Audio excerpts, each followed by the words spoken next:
haven't recorded by the lake for a long time, but it struck me looking at these reeds growing in the water and the houses in the distance. I should take a photo, shouldn't I? There are runners going past, the odd person runs past or walks past and says hello.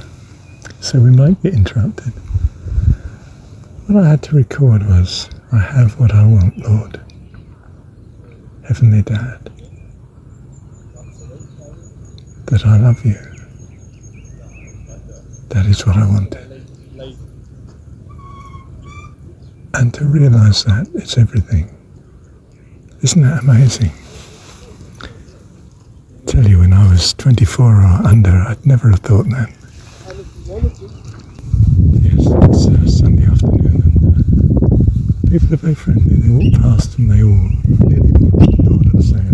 One or two don't, but probably shyness or just the notion of saying hello is just totally foreign to someone you don't know. I keep turning off when people pass. Yes, I say it again. I was struck by Heavenly Dad, I have what I want. I love you. Dear one, you may well have fallen in love in your life. And the joy of being in love, well, it's everything. It makes ordinary daily things just fine. You're filled with a peace and a joy, an assurance, good hopes, meaning to life, life abundant, all blessings, life eternal. And you probably didn't realise the last one,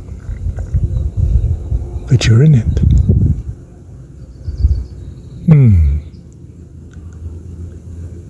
And you can be in that relationship unquestionably with your God, because your God personifies all that you value. It's as simple as that. But you know you love God, your God. What other God could you love? And as I say, you'll trust Him to lead you through. Have a better understanding of Him as time goes by. This is life eternal, to know Thee, the only true God. And the way, well, the way in the Jesus story was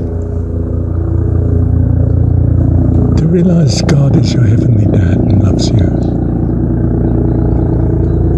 And that's all that ever matters. And all that will ever matter for eternity, and is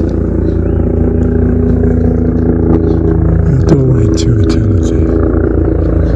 Can you hear that helicopter in the distance? It's one that's coming in. I can't see. Oh, yeah, I can see it now. It's just coming down over the hospital building. I mean, fancy being ill in hospital and you've got that noise waking you up every time you just got off to sleep. Can you imagine? But on the other hand, pretty marvellous really, isn't it? It goes and gets people from as far away as the Coromandel or down to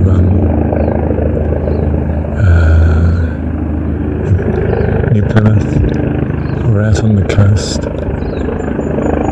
Quite amazing. Partly because there are specialist units here which, you know, if they're going to be dealt with, they send them here.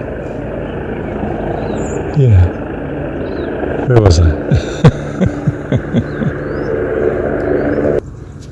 Oh, well, I've just taken a photograph of the, but the sun is so strong and so bright behind me. I wouldn't say reflecting on the screen, but I can barely see the picture that I've taken. So I'll see that when I get home. Feels like spring. Yeah, lovely, isn't it? Yeah. Yeah. One is a passerby and the other one's a coot, you can hear. They're like a sort of small black bird, hen, I suppose you call it, and with a white patch on the head and beak. Yeah, quite common around these parts. I think we had them in England, or something similar. Well, we had more hens in England, they were similar, but I don't think they had the black with the white marking. Oh, an interesting aside, I must tell you. Walking, if you can, barefoot.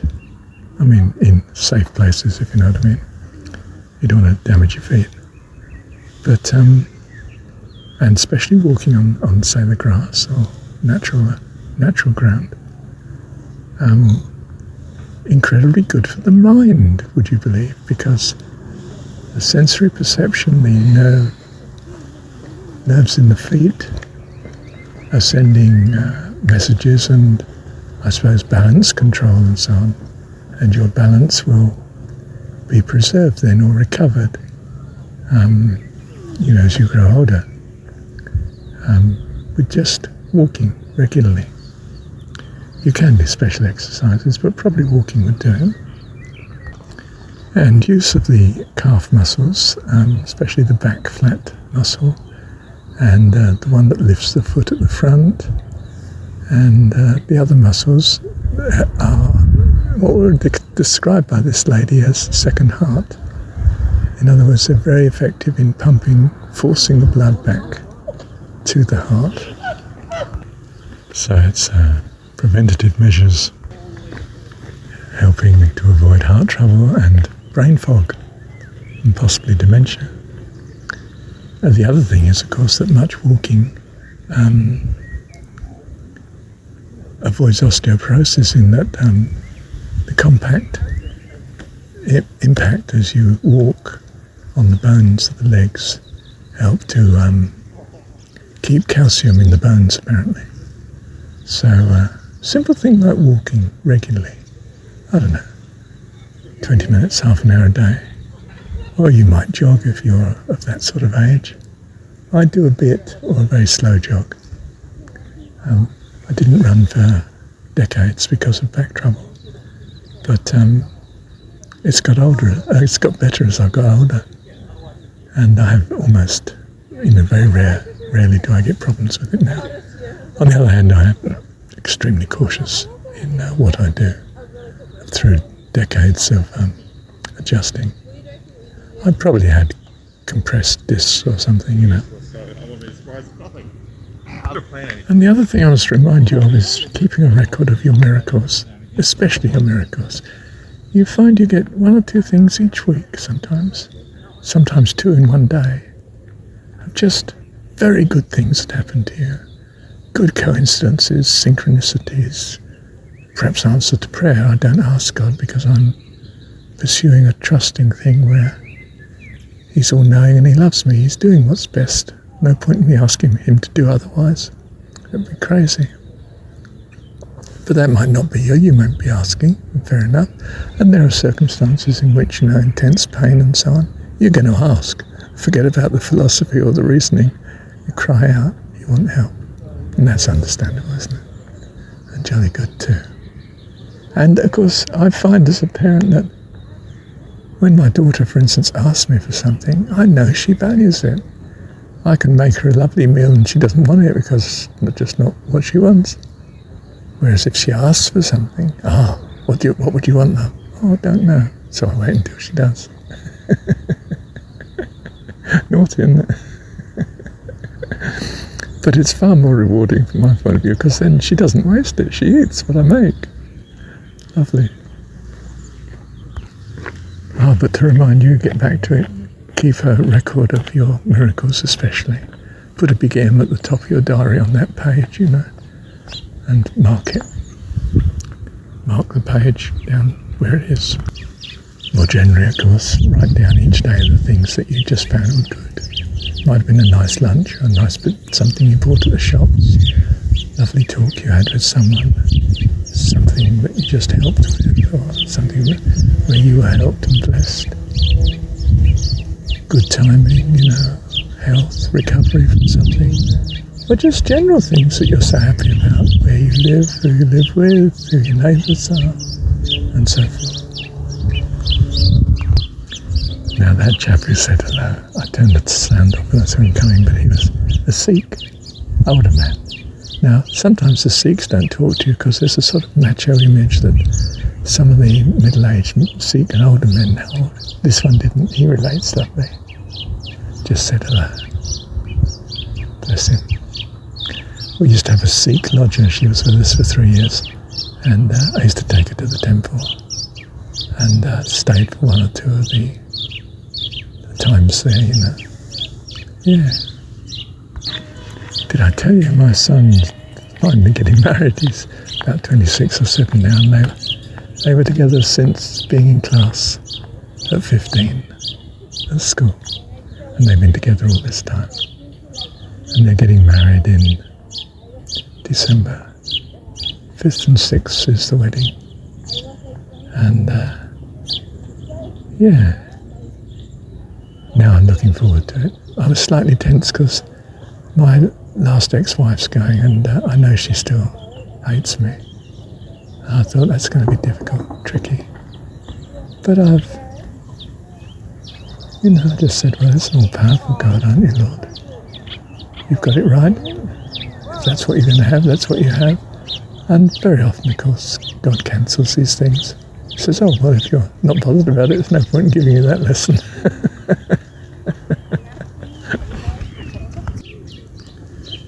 Hey, can you hear these birds just behind me?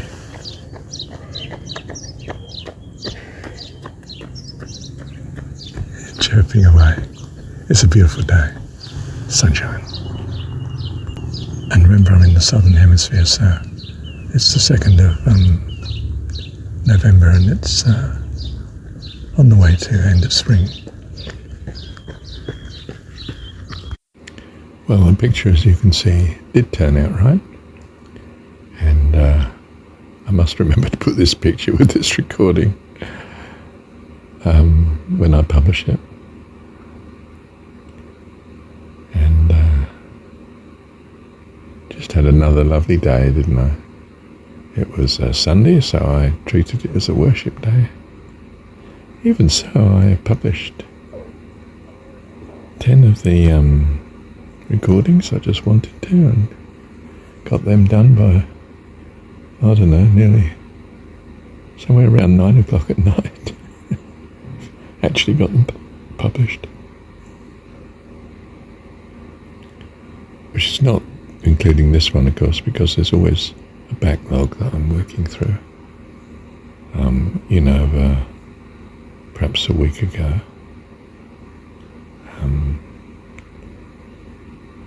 So what I do is I record and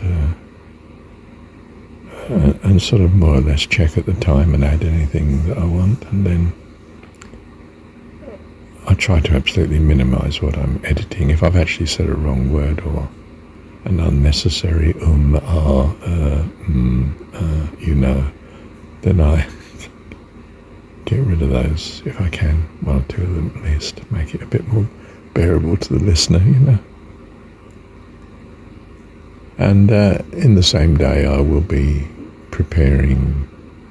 checking those that are for publishing, anything from 5 to 10 of such, and when they're ready, which I try to do each day, but usually runs over 2 days quite often,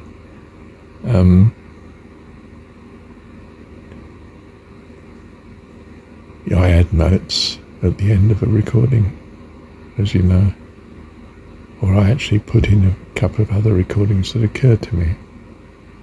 They come to me and I put those in, and they go in with the current